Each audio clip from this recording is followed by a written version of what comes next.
Financial exam prep, comprehensive review. Core investment and return concepts.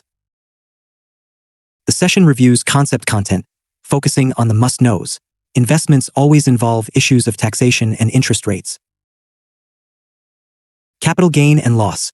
When an investor puts in capital, the principal sum, the investment may increase in value, resulting in a capital gain. Conversely, the investment could decrease, resulting in a capital loss. This risk is inherent because it is an investment. Guarantees and income. Investments sometimes come with guarantees that ensure a minimum return. However, when investing in the market, there are generally no guarantees. Investors seek three forms of return from any investment: interest, dividends, or capital gain. These are payments for the risk taken and can be guaranteed or non-guaranteed, fluctuate. Nominal return versus real return. Nominal return. This is the posted rate you initially get on your investment, such as a bank offering 5%. Real rate of return. This is the return after accounting for inflation, which erodes purchasing power. It is the future purchasing power. Formula: the real rate of return is the nominal rate minus inflation, divided by 1 plus the inflation. Formula: approximate recommended for exam. The approximate real rate of return is simply the nominal return minus inflation. For example, 5% nominal minus 2% inflation equals a 3% real rate of return. Compound interest. The magic formula: compound interest is a return on your earnings, specifically investment returns earned on reinvestment returns. To maximize compounding, all investment returns must be reinvested. For instance, interest earned becomes part of the principal for the next period. Formula: the amount of money invested equals the principal times 1 plus the interest rate to the power of n, the number of years. Key calculation note: 1 plus I, n means the value in the bracket, e.g., 1.05, is multiplied by itself n times. This is an important formula for the exam. Time value of money formulas. The basic definition of the time value of money is that $1 today is worth more than $1 tomorrow. This is because inflation erodes purchasing power. These three formulas, compound interest, future value, and present value, are considered the core investment formulas. Future value, FV, calculates how much a current sum, present value, PV, will be worth at a future date, based on the interest rate, I, and the number of years, N. Formula: FV equals PV times 1 plus I, N. Present value, PV, calculates how much money must be invested today, PV, to achieve a specific future value, FV. This is the exact opposite of the future value formula. Formula: PV sad face 1 plus I, N FV. All investments inherently carry some degree of risk. Investor risk tolerance dictates the type of products they should consider.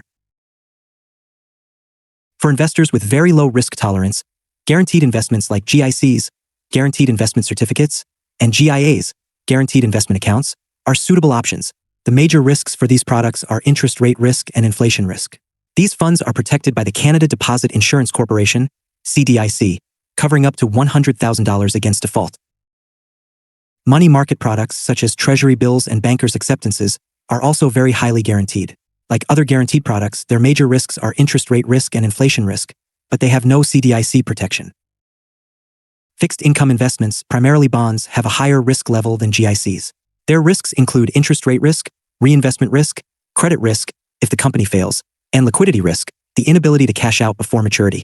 Protection for these investments is provided by the Canadian Investor Protection Fund, CIPF, covering up to $1 million. The equity market, which includes stocks, mutual funds, and real estate, represents the highest risk level. The risks here are significant, including the potential loss of everything, as seen in 2008 to 2009, commissions and liquidity risk. Shares cannot be sold if there are no buyers. There is also no rescission rate, meaning an investor cannot change their mind after a day or two and get their money back if the value has dropped. However, if the firm, stockbroker, goes belly up, the investment is protected under CIPF. Fixed income bonds. Fixed income investments, primarily bonds and annuities, are the safest. Par value/face value, what the bond was bought for, e.g., a $10,000 bond. Most bonds have a par value of $100 and multiples of that. Coupon rate, the fixed interest paid, e.g., 5% coupon rate.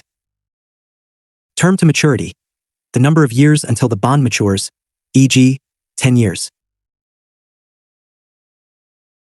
Yield to maturity. The money received at the end, par value plus any earned interest. The formula uses what the bond was bought for and sold for. Discounted rate. Buying a bond for less than par value, e.g., $97 for a $100 bond. Premium rate.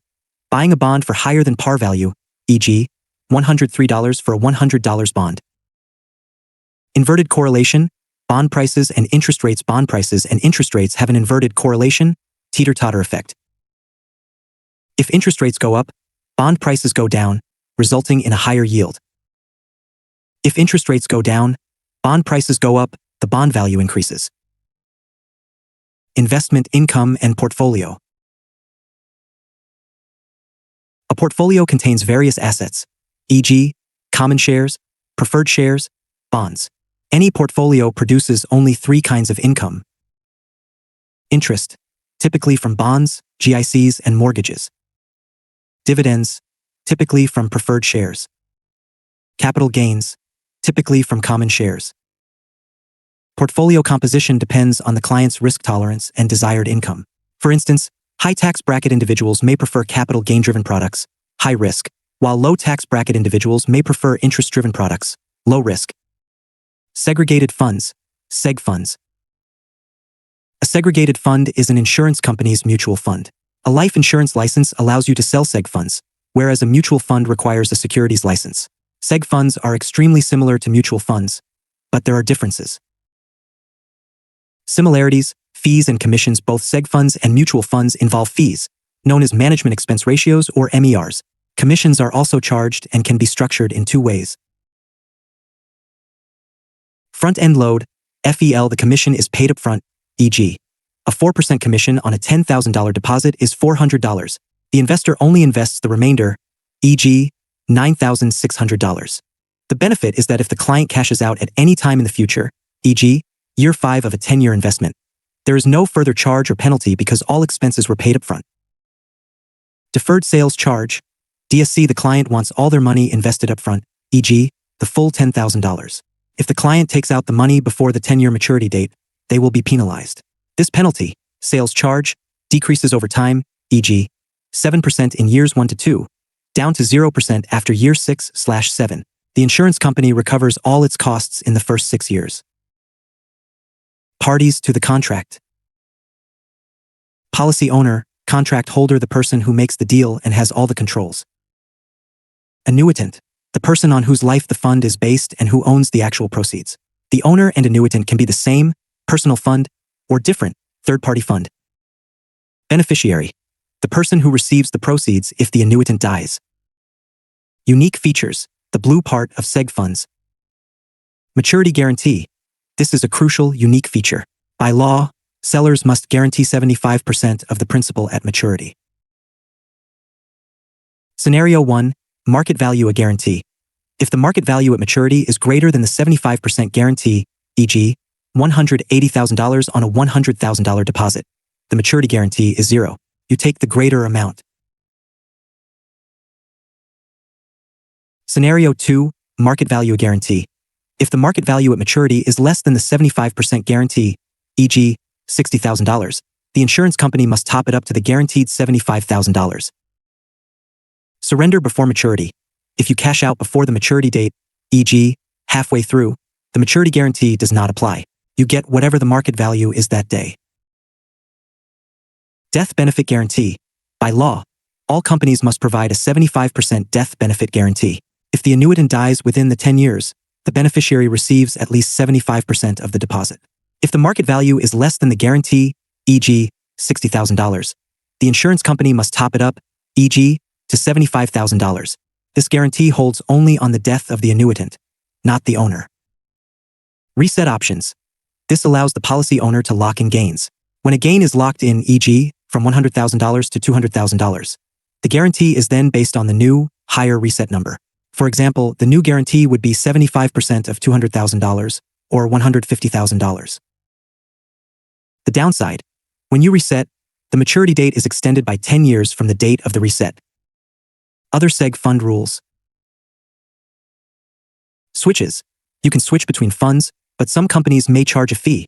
and a switch may trigger a capital gain that must be reported for income tax.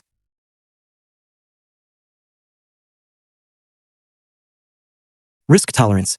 You must do a risk tolerance test for the client and recommend investments accordingly. Low risk to bonds/GICs, medium risk to a mix, high risk to equities/international/oil. Anti-money laundering PCM-LTFA. Seg funds can be non-registered or registered, RRSPs. If a plan is registered, it is exempt from money laundering reporting, PCM-LTFA/FinTrack. If a person buys a non-registered plan for $10,000 or more, it must be reported to FinTrack. You must identify whether the individual is a PEFP, politically exposed foreign person. Identity verification requires original government-issued documents like a birth certificate, driver's license, or passport. Annuities. An annuity is an annual payment. It's an agreement where a large sum of money is deposited with a financial institution, which then pays out a regular income for a specified period, e.g., life, 20 years. An annuity payment consists of a return of the capital, principal, and a return of the interest. The contract holder/owner and annuitant may or may not be the same person. Types of annuities. Immediate annuity. The first payment is made within 1 year of purchase, e.g., 1 month. Once payments start, you cannot cancel the contract. Deferred annuity. Payments begin after a year. If you cash out during the accumulation phase before payments start, the withdrawal is subject to a substantial market value adjustment, MVA, a penalty. The MVA could be a deferred sales charge or an interest rate adjustment, reducing the earned interest. Once payments start, you cannot cancel the contract. Payout options. Term certain annuity.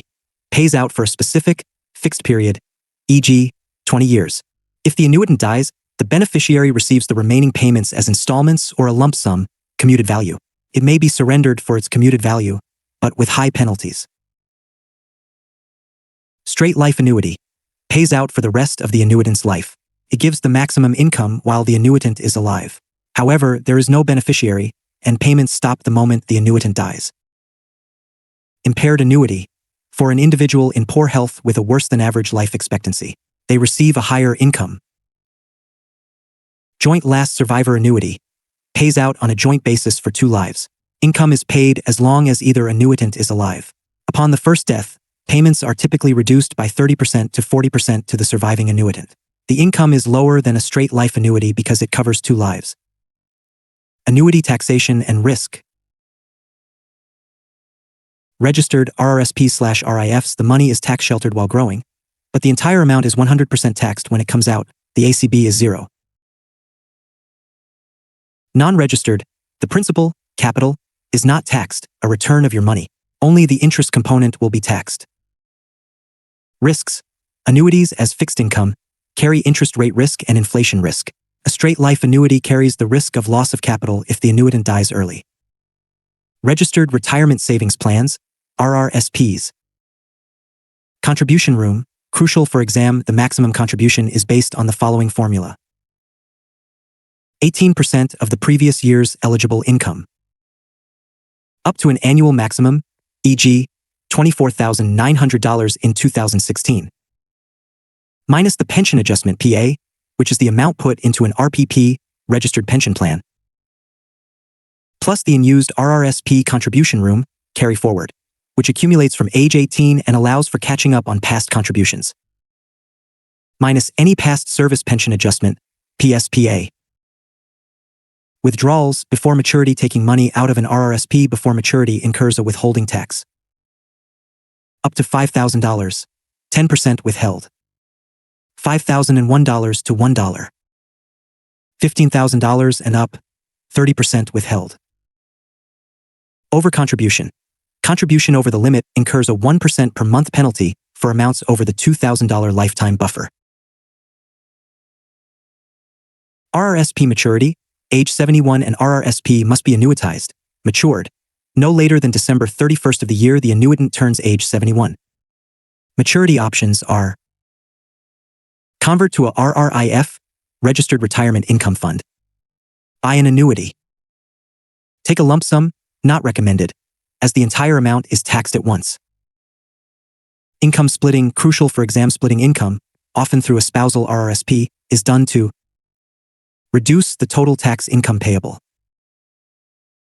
Minimize the possibility of OAS, old age security clawback, by keeping individual income below the threshold, e.g., $74,000. Contribution. The contribution amount for a spousal RRSP is based on the contributor's contribution room. Attribution rule.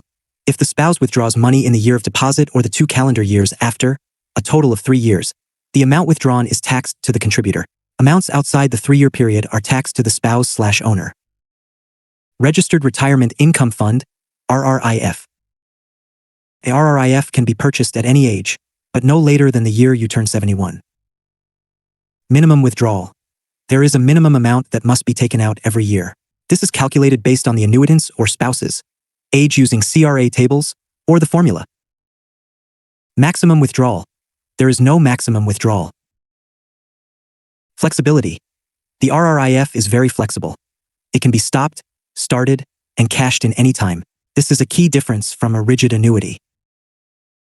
Proceeds at death, RRSP/RRIF. The fair market value of the fund at the time of death is included in the deceased's income and is taxable. Exceptions. Spousal rollover. The following allows for a tax-deferred rollover. Spouse/common law partner. Funds can be transferred to the spouse's RRSP/RRIF or used to buy an annuity for the spouse, spousal rollover. Financially dependent child/grandchild. Under 18, an immediate term annuity can be purchased for the child, with payments taxed at the child's marginal tax rate until age 18. Infirm child/grandchild.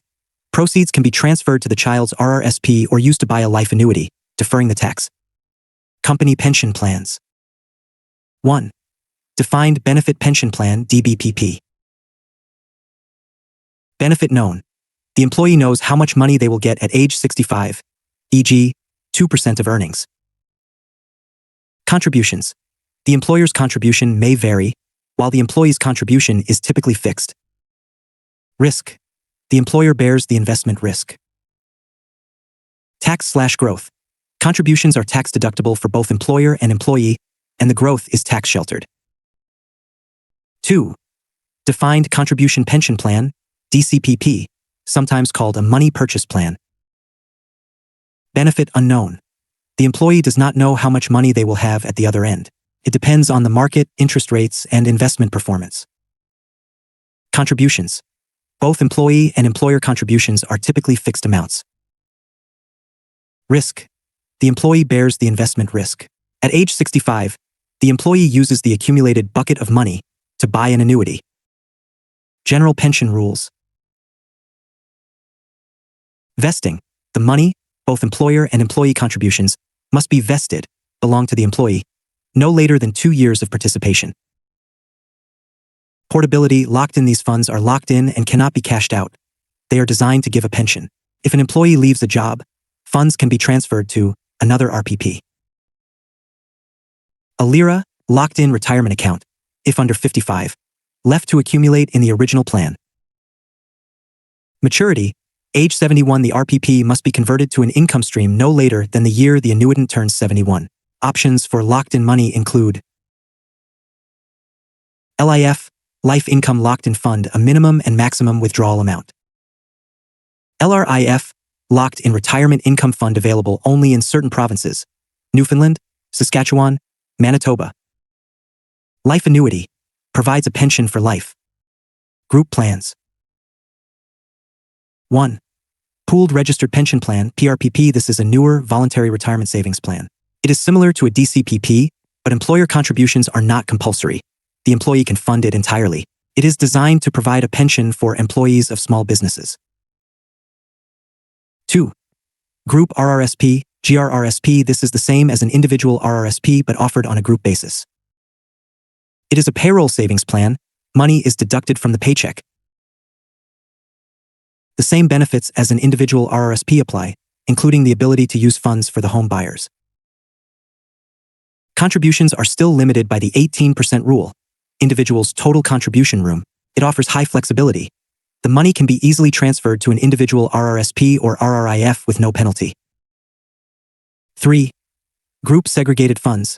Group gift segregated funds can be purchased on a group basis. The investment options are the same. Benefits.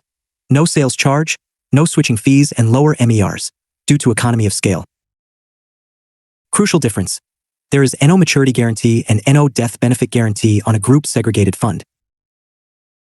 4. Group annuities. Employers can arrange with an insurance company to issue group annuities, resulting in lower fees and potential for higher investment returns due to the larger pool of money.